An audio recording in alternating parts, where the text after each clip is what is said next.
I'm joined by Raji, who is a solo acoustic guitarist. Raji, welcome to the Independent Music Artist. Thank you very much. Good to meet you. Good to meet you as well. We're glad you're here. So, a solo acoustic guitarist, tell us a little bit about yourself and what that means. Well, it's interesting because when you perform as a solo acoustic guitarist, you get on stage and you just have an acoustic guitar, and there's no singing. So it's just playing the guitar, and so there's a certain level of I think style and expertise required to keep that interesting for in a concert setting. So it all started way back with a guy named Michael Hedges, who reinvented the guitar by turning it into like a drum and tapping on things and doing hammer-ons like Eddie Van Halen on the acoustic guitar, and just turning it into this whole other instrument where it almost becomes like a band. You got the bass drum going, and you got the other drums with other hits, and you've got some melody and some bass going at the same time. So it's really a fun and interesting way to play guitar. And you consider your music medicine. Why? Yeah, well, I was thinking about this, and there are some things that I want to go into some brain science here. There's something that happens in our brain called the stress response, and another thing called the relaxation response. The relaxation response, and in both cases, what happens is the brain releases neurochemicals that are either ultimately harmful or helpful to your body. Now, with the relaxation response, the chemicals are helpful to your body. They actually bathe your body in chemicals that are good for your organs, good for your, it lowers your heart rate, increases the functioning of your body in a way that's healthy physically. So there's a real scientific element to the relaxation response, which you can get from listening to like beautiful music. But in addition to that, sometimes there's like rock and roll, which is not going to necessarily elicit a relaxation response, but it'll get you really hype. And that can be really fun and exciting too. So I think we can all recognize that there are times when we use music as a way to feel good. And when we feel good, that helps our system function in a healthier way. So that's really the simple answer. So in that way, but I also visualize sound waves. Like if I drop a rock in a pond and the ripples go out, same thing is happening with sound waves when I play guitar. And those sound waves go through our bodies. And music has this really interesting quality where it can elicit this emotional response from us. So I'm sitting here thinking, like, how is it that these sound waves are going in my ear and then making me, doing all the things in the ear and then sending a message to the brain that I'm hearing something. And then I have this huge emotion and I'm like in tears because of this music. Like, what is going on there? So what I've come to is this realization that music has a real power. And it has a power to heal us emotionally. It has the power to heal us physically, and it has the power to bring us together. And when we're together experiencing music, there's a synergy of all of these things, which increases the effect of it all. So in those ways, I think music is medicinal in a big way. I love that response. And you yourself have been practicing music in and around the Philadelphia area for 30 plus years. What is the message? Obviously, yes, you did say that music is medicine, but what is the message of your music? That's a good question. I think the message is to be, hopefully my music brings people into the present moment. With it, when we are able to be present and we turn off all the mental chatter, what happens is we are able to recognize the fact that we are connected to everyone and everything. And that's what that sort of beautiful feeling of being present is. If you've ever done any kind of mindfulness or breathing or meditation or anything, there's this like peace that comes with it, and it's really beautiful. And so for me, the message of my music is that I hope, and I say this on my website too, is my hope is that this music brings you healing and inspiration and peace. So that's what I really hope people get out of the music. That's the message of the music. And within that is this idea that we have a responsibility as humans on this planet to be kind and loving and good. And if we can spend more time dwelling in the present moment, then we will automatically recognize our interconnections, which will connect us to the compassion that we have for ourselves and others and nature and everything. And then we will act in a way where we are being good to each other and change the world in that way. So that's really the message of the music. Very beautiful, very beautiful. You were recently in the Mount Airy section of Philadelphia at a live event. You had a chance to play, and some of these tenets and ideas that you just spoke of took place at that event. Talk to us a little about that. Yeah, it was really beautiful to be able to play live. You know, with COVID, it's been tough. But what happened was, and this is what I've committed to doing this now for every one of my concerts. I get on stage with my guitar, I sit down, I get all set up, and then the first thing I say is, let's take a breath together. And then my hand goes up, we breathe in all together. My hand goes down, we breathe out all together. And then I say, now listen to this one note until it turns into silence. And I hit the one note, and it starts to ring. And it gets smaller and smaller, the sound waves get smaller. And I do this with my hand again. So everyone breathes as they're listening. And then it turns to silence. And then there's this beautiful space that's created in that. Everyone is still and silent, and it's beautiful.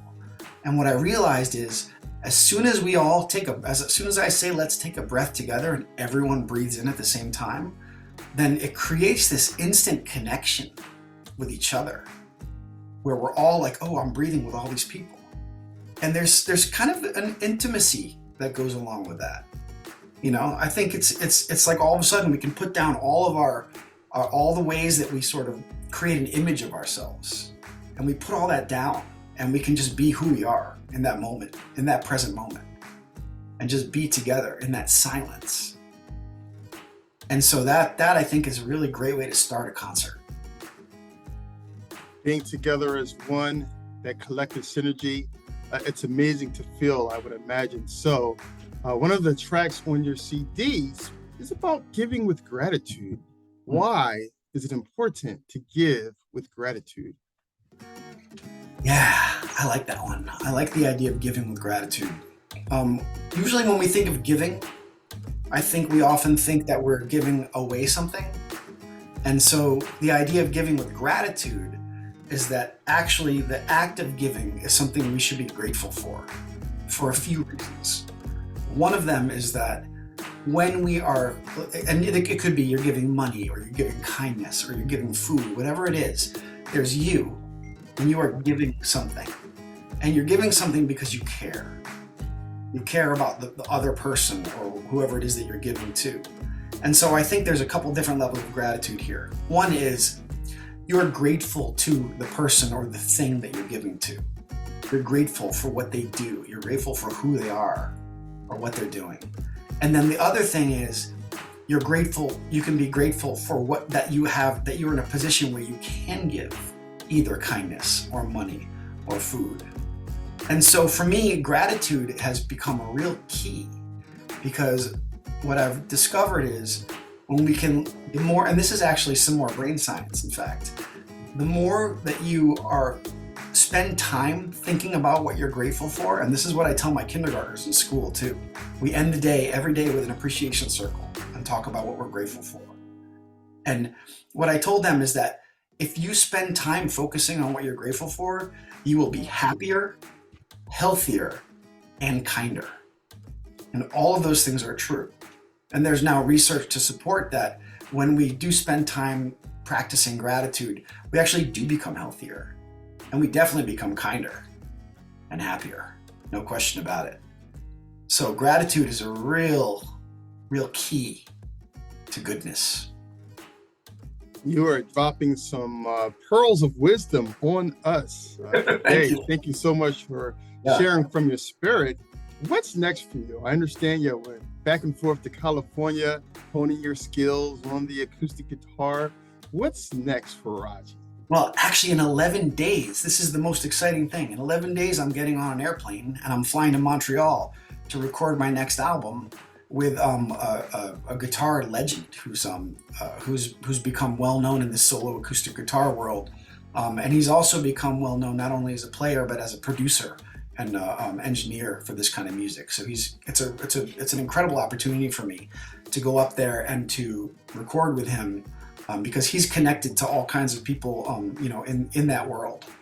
So this could be a real beautiful way for me to get my music out to more people, and I'm really excited about it. So that's one thing that's next for me. I also am going to be, hiring someone to help with social media and trying to find managers, because I really want to make a push to start playing out more, because I feel like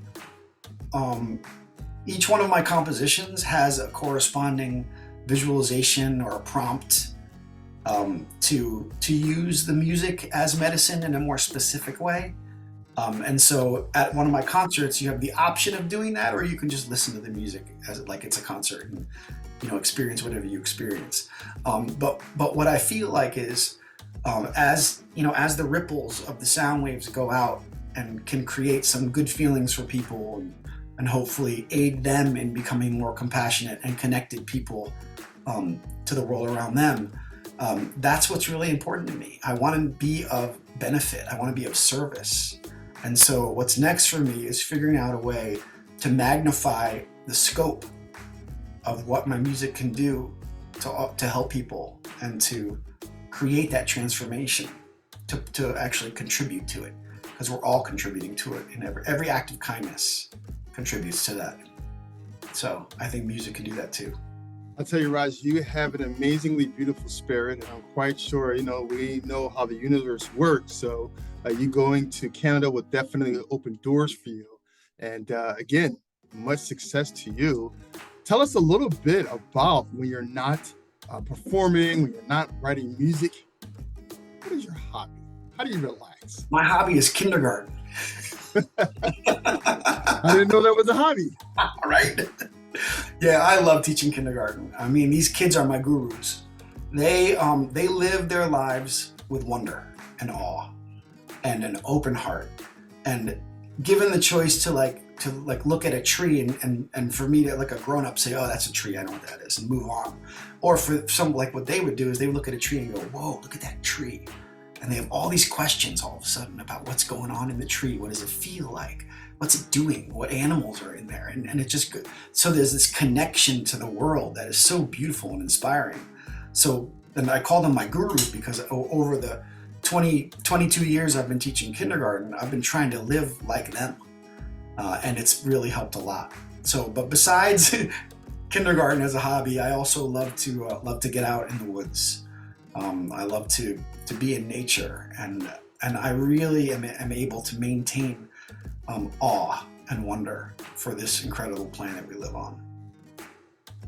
Raji, once again, thank you so much for your pearls of wisdom that you have shared. Thank you for your beautiful music that encourages and inspires. Much success to you in the present and in the future. Thank you, Mike.